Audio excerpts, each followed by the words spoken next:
मुद्दा काफी गर्म चल रहा है कुलदीप सिंह सेंगर जी का। कुलदीप सिंह सेंगर अगर हम लोग कहें तो देखा जाए तो उन्नाव के मसीहा थे। जब ये घटना हुई है 2018 में तो उस वक्त कुलदीप जी भाजपा से ही विधायक थे। ठीक है, प्रदेश में भी भाजपा की ही सरकार थी, देश में भी भाजपा की ही सरकार थी। न्यायपालिका से बढ़ के कुछ नहीं होता।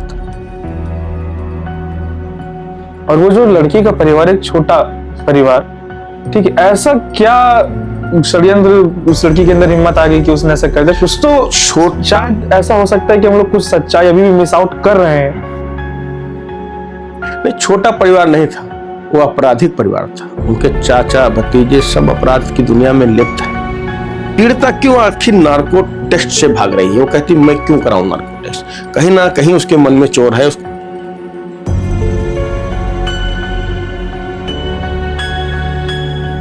नमस्कार, अनफिल्टर देसी टॉक की जनता, मैं हूं प्रभजीत सिंह और स्वागत है आपका हमारे आज के नए एपिसोड में, जहां पे हम आपको दिखाते हैं सच का आईना। और इस सच की शुरुआत आज हम करेंगे अखिल भारतीय क्षत्रिय महासभा के प्रदेश अध्यक्ष भूपेंद्र प्रताप सिंह जी के साथ। नमस्कार भूपेंद्र जी, पहले तो बहुत बहुत स्वागत है आपका हमारे इस चैनल में। ठीक है, और जैसा कि हम सब जानते हैं कि आपका जो ये संगठन है ये पूरे देश में बहुत बढ़िया तरीके से काम कर रहा है, आप इसके प्रदेश अध्यक्ष हैं जी। ठीक है, तो किस तरीके से जो ये आपका संगठन है ये हमारे प्रदेश में कैसे काम कर रहा है, कैसे लोगों को हेल्पफुल है इतना? ये अखिल भारतीय क्षत्रिय महासभा युवा का संगठन जो है, हम अपने समाज की पूरे प्रदेश में देश में बात करते हैं। समाज में किसी के साथ कुछ गलत हो रहा हो, हम उसकी आवाज उठाते हैं। आरक्षण जैसे मामलों की आवाज उठाते हैं। और देश में जो और भी चीजें, कुरीतियां हमारे समाज में व्याप्त हैं, हम उनको दूर करने के लिए आवाज उठाते हैं। और हम लोगों ने जब इसकी शुरुआत की, कई सालों पहले एक मूवी आया करती थी पद्मावती, उसमें हमारे समाज के लोगों को गलत तरीके से दिखाया गया। जो पिक्चर है, जो बॉलीवुड है, वो हमेशा राजपूतों को गलत दृष्टि दिखाया कि हमेशा राजपूत डाकू हुआ है, गुंडा हुआ है, लोगों की जमीनें हड़प ली है। इस तरीके से उन्होंने एक डायरेक्टिव पूरे देश में सेट किया था। इसी तहत उन्होंने हमारी इतिहास के साथ भी छेड़खानी करना शुरू किया। उस इतिहास में हमने उसका विरोध किया और जो उसमें गलत चीजें राजपूतों के खिलाफ दिखाई थी उनको हटवाने का काम किया। इस तरीके से मैं अपने देश में अपनी इतिहास को संरक्षित करने के लिए, उसको लोगों को सही पहुंचाए, कुछ चीजें सही हैं वो लोगों तक पहुंचे, इसकी लड़ाई हम लोग लड़ते हैं। तो आपके इस संगठन की शुरुआत कब से हुई और किनके जरिए से हुई कि आप ही इसके करता धरता है? नहीं, करता धरता हम नहीं है। हमारे संगठन की शुरुआत पिछले लगभग 100 साल पुरानी। कोई ना कोई राजा इसका अध्यक्ष हुआ करता था। इस समय जो मेन बॉडी के अध्यक्ष हैं वो राजा संजय सिंह अमेठी हैं और युवा के जो अध्यक्ष हैं कुंवर अवनीश सिंह जी हैं। तो जो मतलब बेसिकली आप राजपूतों के लिए ही स्टार्टिंग में आपने वर्क किया और अब समाज सेवक बनते हुए? हाँ, राजपूतों के भी वर्क करते हैं और हम लोग समाज के लिए भी वर्क करते हैं। समाज के लिए फिलहाल अभी राजपूत हमेशा केवल अपने लिए काम नहीं किया, उसने हर जाति और धर्म के लोगों के लिए काम किया, तो हम लोग आज भी वही करते हैं। समाज में हम लोग इतना फैलाते हैं, कोई नशे से दूर रहो, कोई गुंडई लफंगे मत करो। जिस तरह से हमारे पूर्वजों ने काम किया उसी तरीके से आज भी आप लोगों को, सामान्य जनता को साथ में लेके चलिए। तो अभी हाल ही में आपके संगठन का मेन मुद्दा क्या चल रहा है? समाज में व्याप्त कुरीतियों खत्म करना, आरक्षण पूरी तरीके से हम लोग चाहते हैं खत्म हो, क्योंकि जाति के आधार पर आरक्षण नहीं होना चाहिए। आरक्षण होना चाहिए शिक्षा के आधार पर। हम लोग इसकी भी लड़ाई लगातार लड़ रहे हैं। ये आरक्षण को लेके मुद्दा बहुत ही बड़ा हो जाएगा, उस पर तो हम कुछ बोल नहीं सकते, क्योंकि वो अगर वो हमारी न्यायपालिका बनी है, कॉन्स्टिट्यूशन बना है, ये सब चीजें बनी है, कुछ सोच समझ के बनी है और उस पर हमारा विचार रखना भी अभी उतने लिए हम बिल्कुल वो नहीं है। लेकिन हम अपनी लड़ाई लड़ रहे हैं और लड़ाई जो भी हो बस एक सत्य की हो। हाँ, ठीक है, एक बिल्कुल हम लोग सत्य के साथ लड़ रहे हैं, सत्य की लड़ाई लड़ रहे हैं। ठीक, आप उन्नाव क्षेत्र से आते हैं जी। उन्नाव क्षेत्र में मुद्दा काफी गर्म चल रहा है कुलदीप सिंह सेंगर जी का। जी। ठीक है, तो उसके बारे में क्या कहना चाहेंगे आप? उन्नाव की जनता कुलदीप सिंह सेंगर के मामले में तब भी यही कहती थी, आज भी यही कह रही है कि उनको निर्दोष फंसाया गया। इस जो उन्नाव का नाम आज खराब हुआ,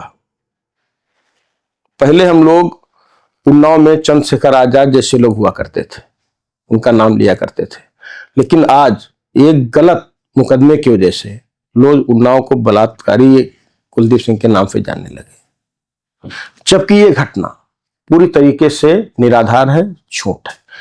ये लोग पूरा उन्नाव नहीं, पूरा प्रदेश आज की डेट में ये जानना है कि कुलदीप सिंह ने ये इस तरह का कृत्य नहीं किया है। झूठे षड्यंत्र के तहत उनको फंसाया गया, कुछ राजनीति के पैरोकारों के द्वारा, कुछ उनके गांव की दुश्मनी के द्वारा। जो काम उन्होंने कहीं नहीं किया उसमें उनको इस जघन्य अपराध में फंसाया गया, जिसके उपलब्ध में आज पिछले 8 साल से वो जेल काट रहे हैं। क्या है असल में कुलदीप सिंह सेंगर जी का मामला, जो आप हमारी जनता को बताइए। कुलदीप सिंह सेंगर अगर हम लोग कहें तो देखा जाए तो उन्नाव के मसीहा थे।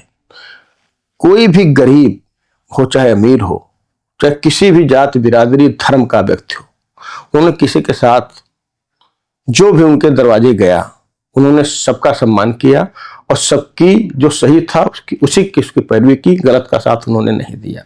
एक गांव की लड़ाई, उन्नाव जनपद में एक थाना माखी के अंतर्गत एक गांव भी गांव भी माखी है।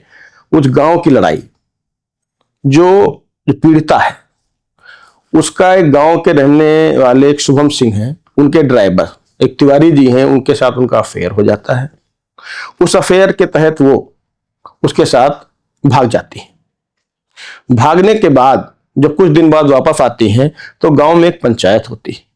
उस पंचायत में इतना होता है, मतलब पीड़िता के परिवार के लोग कहते हैं कि जिस का ड्राइवर है वो शुभम, उसके साथ अगर पीड़िता की शादी कर दी जाए तो हम लोग ये मुकदमा नहीं लिखवाएंगे, अन्यथा हम आपको, तिवारी को और परिवार के लोगों को फंसा देंगे। तब शुभम सिंह ने मना कर दिया कि मेरा कोई इस लड़की से वास्ता नहीं है, तो मैं क्यों से शादी कर लूं, तो किसी दूसरे के साथ में संपर्क में थी, भाग के आई है, तो उन्होंने मना कर दिया। तो इस घटना में अब गांव वाले लोग, जो कि कुलदीप सिंह सेंगर भी उसी गांव के निवासी हैं जो रहते उन्नाव में, कुलदीप सिंह सेंगर को बुलाया गया। वो प्रभावी आदमी थे। उन्नाव में 3 अलग अलग विधानसभा से अलग अलग पार्टियों से 4 बार विधायक रहे, लगातार कभी वो चुनाव नहीं हारे। उनकी पत्नी जिला पंचायत अध्यक्ष भी रहे, वो कभी भी चुनाव नहीं हारे। प्रभावी आदमी है, सम्मान है उनका जनता में, लोग उनको मसीहा की तरह मानते हैं, पूछते हैं। को बुलाया गया तो उन्होंने कहा कि ऐसी घटनाओं में परिवार के लोगों का इन्वॉल्वमेंट नहीं ठीक है। लड़की शुभम की माताजी, उनकी बेटे का भी उन्होंने एफआईआर में नाम दिया, तो कहा इनका नाम हटाया जाए, जब इनका कोई रोल नहीं है तो इस मुकदमे से इनको हटाया जाए। जबकि पीड़िता पक्ष के घर वाले लोग भी, उनके चाचा महेश सिंह भी 10-12 आपराधिक मुकदमे हैं। फिर लोगों ने एक प्लान बनाया कि ये बहुत बड़े नेता बनते हैं, इनको भी 76 के मुकदमे फंसाने का काम किया गया। उसके बाद कुछ राजनीतिक लोगों ने, गांव के विपक्ष लोगों ने पीछे से इनके परिवार को बैकअप दिया और कुछ महीने बाद फिर पूरी नई पटकथा लिखी गई। उसमें कुलदीप सिंह को दोषी बनाया गया कि पीड़िता कहती है कि कुलदीप सिंह ने मेरे साथ रेप किया, लेकिन पिछले बार जो एफआईआर हुई इसमें कुलदीप सिंह का दूर दूर तक कहीं नाम नहीं था, कुलदीप सिंह से कोई मतलब नहीं था। पीड़िता भी अपना लगातार बयान बदलती रही। पहले बोलती है कि मेरा रेप दोपहर के 2 बजे हुआ, फिर एक दिन बाद बोलती है, मुख्यमंत्री जी के यहाँ जाती है कि मेरा रेप 6 बजे हुआ, और उसके बाद जब मीडिया पे आती है तो बोलती है रात को 8 से 8:30 बजे के बीच मेरा रेप हुआ। लेकिन जब वो 8, 8:30 बजे की बात करती है तब उस बीच उस मोबाइल से, अपने मोबाइल से वो तिवारी से लगातार आधे घंटे फोन पे बात कर रही थी। इसका वीडियो भी सोशल मीडिया पे लमसम वायरल है। जब ये मुकदमा लिखाया जाता है तब एक वीडियो और वायरल है, जो इनके चाचा मदन महेश सिंह हैं, वो कहते हैं फोन करके कि हाँ थाने में हो, कल मेडिकल के लिए ले जा रहे हैं, कल अब तुम तीनों लोग, तुम सब लोग अपने प्राइवेट पार्ट पे खरोचे मान लो, जिससे वहां जाहिर हो कि तुम्हारे साथ ऐसी घटना हुई है। ये भी वीडियो सोशल मीडिया पे वायरल है। तो पिछले में अगर देखा जाए तो 8 साल से कुलदीप सिंह जेल में, जो अपराध उन्होंने नहीं किया उसके उपलब्ध में वो जेल काट रहे हैं। जबकि जो मैं तथ्य बता रहा हूं ये तथ्य सब कोर्ट में पेश है, सीबीआई के द्वारा सब पेश है। अच्छा, दूसरी चीज, इनके पासको जैसा मुकदमा लगा, जबकि हाई स्कूल की मार्कशीट और एम्स की रिपोर्ट ये बताती है कि वो लड़की नाबालिग थी ही नहीं। तो लमसम संक्षेप में देखा जाए तो ये पूरा मामला वहां का है। मतलब आप ये कह रहे हैं कि एम्स की रिपोर्ट या जो भी आप बता रहे हैं इसके जरिए लड़की नाबालिग नहीं थी, उनको गलत फंसाया जा रहा है। लड़की नाबालिग नहीं थी, वो बालिग थी। वो भागी थी, कुलदीप जी ने रेप नहीं किया था। हाँ। ठीक है, इतना सब कुछ हो गया। 8 साल तक कुलदीप जी जेल में थे। 8 साल तक कुछ तो ट्रायल चला हुआ कोर्ट का। 8 साल में अगर इतने सारे तथ्य थे, इतने सारे तथ्य कोर्ट के आगे रखे गए थे, तो 8 साल में ही कुछ ना कुछ निवारण करके कोर्ट ने कर दिया होता। कि 8 साल बहुत लंबा समय हो जाता है सर। बहुत लंबा समय हो गया। 8 साल से उन्नाव की जनता को, उनके परिवार को न्यायपालिका पे भरोसा था कि न्यायपालिका आज नहीं तो कल करेगी, उस पर सच का दूध का दूध, पानी का पानी हो जाएगा। और हम लोग भी वही इंतजार कर रहे थे कि न्यायपालिका जो भी करेगी सच करेगी। लगातार कुलदीप सिंह की भी 2 बेटियां, इस तरह का व्यक्ति जिसका कोई लड़का नहीं हो, ये 2 बेटियां हो, इस तरह का कृत्य नहीं कर सकता। और लगातार उनकी बेटी लगातार कोर्ट में लड़ाई लड़ रही है। पिछले 8 साल से पूरा परिवार किस स्थिति से गुजर रहा है, ये भी तो न्यायपालिका को या इस देश को देखना चाहिए, इस देश को, जनता को भी देखना चाहिए। 8 साल से कुलदीप जी अंदर है। ठीक है। और जब ये घटना हुई है 2018 में तक, तो उस वक्त कुलदीप जी भाजपा से ही विधायक थे। ठीक है। प्रदेश में भी भाजपा की ही सरकार थी, देश में भी भाजपा की ही सरकार थी। पूरी तरीके से पूरा सपोर्ट उनको राजनीतिक तौर पे कुलदीप जी को मिल रहा था। तो इतना सब उनके संग राजनीतिक खेल कैसे होता चला जा रहा है? नहीं, भाजपा हो या कोई दूसरी पार्टी हो, न्यायपालिका से बढ़ के कुछ नहीं होता। इस तरह के षड्यंत्र में उनको फंसाने का काम किया गया और उसी समय मीडिया ट्रायल शुरू हो गया। इस मीडिया ट्रायल पे बहुत सारी चीजें, सत्य असत्य को किनारे कर दिया गया। पूरे टीवी चैनलों पे सिर्फ एक ही चीज दिख रही थी, उन्नाव, बलात्कारी कुलदीप।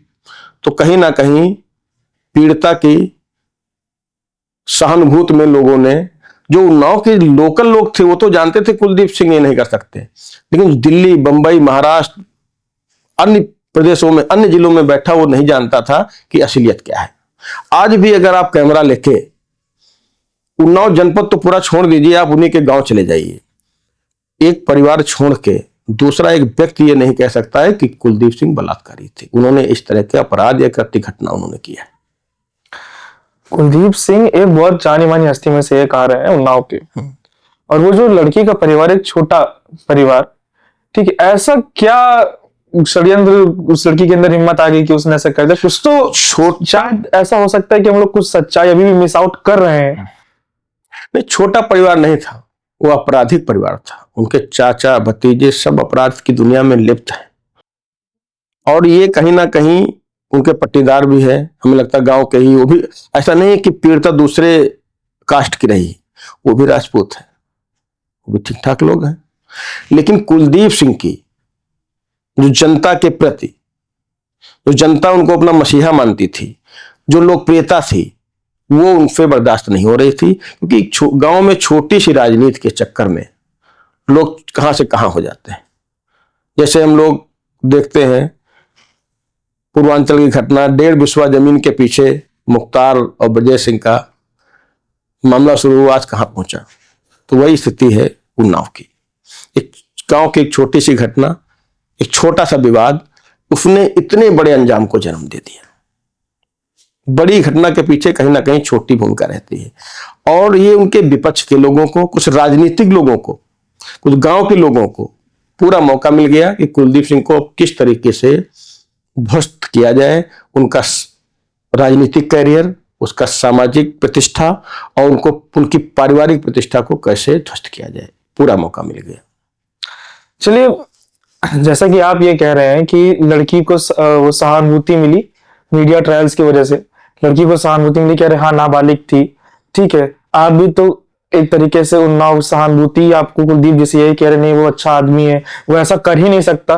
कोर्ट तो जो है सबूतों के आधार पर चलती है ना, वो ये सब नहीं देखती, वो सहानुभूति नहीं देखती। कोर्ट ये नहीं देखता कि भावनाएं क्या है, कोर्ट तो भावना के बगैर, इस सब के बगैर एक तथ्यों पे, इन सब चीजों पे चलता। तो कुछ तो सोच समझ के कोर्ट में अपना एक्शन। हाँ, तो 8 साल बाद उन्नाव की जनता ने न्यायपालिका पर भरोसा किया और 8 साल बाद जब उस फैसले को हाई कोर्ट ने स्थगित किया और कुलदीप सिंह को बेल दी, तब उन्नाव की जनता ने, इस देश की जनता ने उसको सराहना की कि अब कुलदीप सिंह को न्याय मिलेगा।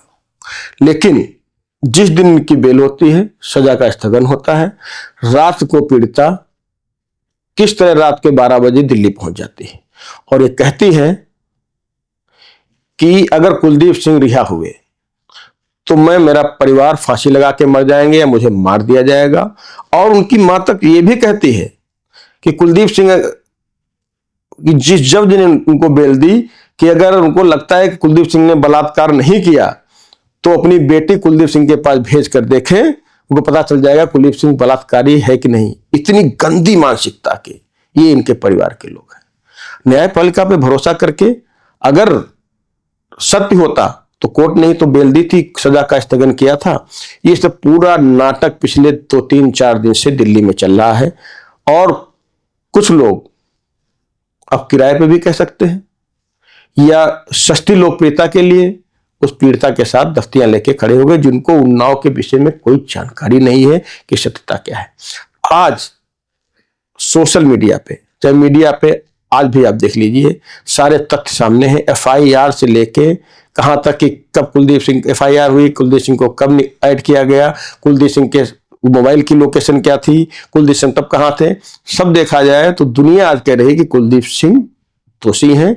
उन्नाव का जो सपूत था उसने कोई इस तरह के कांड नहीं किया, वो निर्दोष है।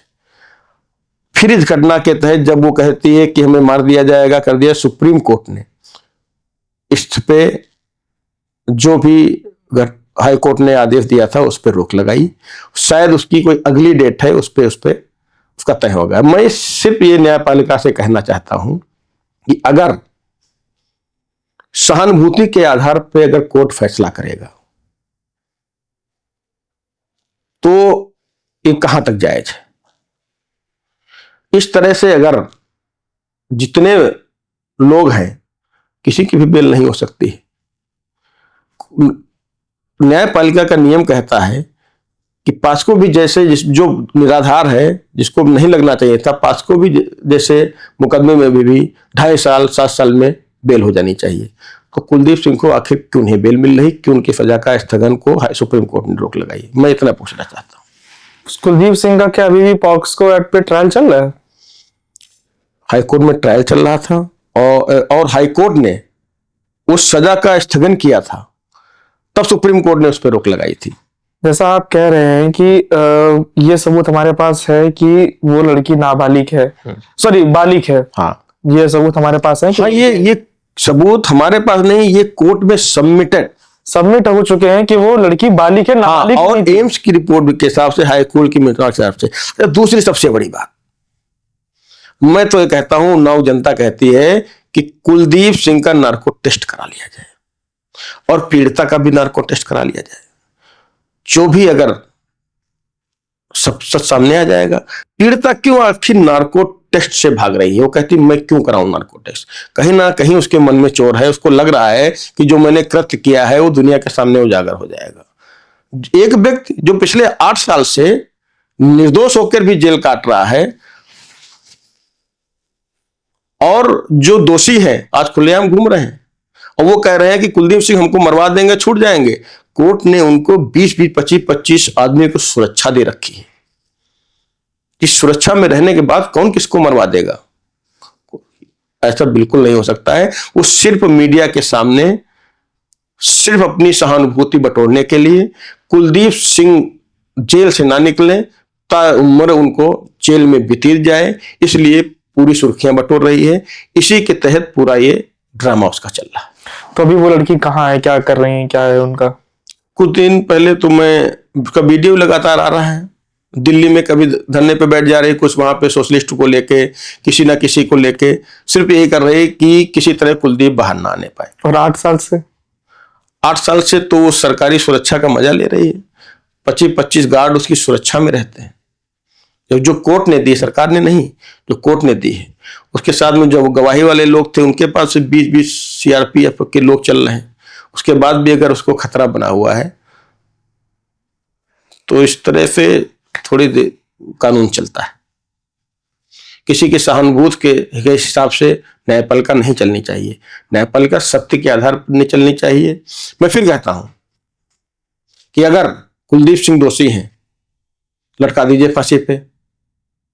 अगर नहीं है, जिन्होंने उसको निर्दोष व्यक्ति को अगर 8 साल उसका मानसिक, सामाजिक, राजनीतिक करियर को समाप्त करने का काम किया है तो उनको फांसी पे लटकना चाहिए। ये एक नजीर पेश करनी चाहिए हमारे देश की न्यायपालिका को कि कोई किसी को ऊपर गलत तरीके से, गलत मुकदमे में फंसाने का काम ना करे, और ऐसे जघन्य अपराध में तो बिल्कुल नहीं। बहुत अच्छा लगा भूपेंद्र जी हमें आपसे बात करके और आपकी सोच जानकर भी, और कुछ सच्चाई हमारे सामने। और मैं भी चाहता हूं कि जो सच है, जो सत्य है, उसकी जीत हो। और मैं जनता के सामने और अपनी ऑडियंस के सामने बस इतना कहूंगा कि अगर लड़की का रेप हुआ है, क्योंकि मुझे सच्चाई के बारे में जानकारी नहीं है, अगर लड़की का रेप हुआ है तो मैं चाहता हूं दोषी को सजा मिले। और अगर लड़की का रेप नहीं हुआ है और उनको वो निर्दोषी हैं, तो कब तक समाज जो है, कब तक लड़कियां जो है इस तरीके का फायदा उठा के रेप चार्जेस का केस कर लोगों को फंसाती रहेंगी? क्योंकि कई सामाजिक लोग ऐसे हैं जो इस डर में बैठे रहते हैं। हाँ। लेकिन बस मैं इस गुजारिश में हूं और मैं इस चीज की कामना करता हूं कि जो सत्य हो उसकी जीत हो। बिल्कुल, आज हमको न्यायपालिका भरोसा है। हम लोग आज भी न्यायपालिका के साथ कर रहे हैं कि आज नहीं तो कल न्याय होगा।